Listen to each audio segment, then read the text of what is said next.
Morjens! Multa usein kysytään, mistä nimi Kökkö oikein tulee, ja sehän on meidän tilan nimi. Se, mistä tila sen aikanaan on saanut, niin siitähän on moniakin tarinoita. Ja alun perin se kirjoitettiin Ruotsin vallan aikaan K-Ö-C-K-Ö, Kökkö. Pitkät perinteet on. Ensimmäinen maininta meillä on vuodelta 1539, kun päästiin verokirjoihin. Silloin Pitkäjärvi oli Someron suurin kylä. Siellä oli 12 taloa ja Kökkö oli yksi niistä. Matkailuperinteet on myöskin Kökkössä niin jo kauan aikaa olleet aktiivisia.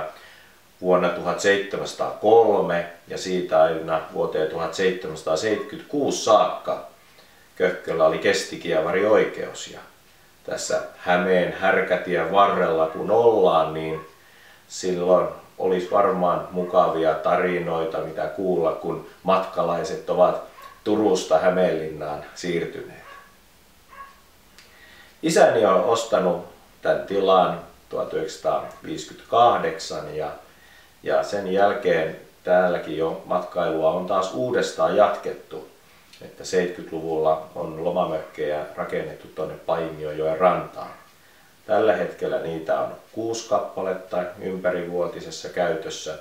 Sen lisäksi pieni leirintäalue ja myöskin pieniä kokousjuhlatiloja.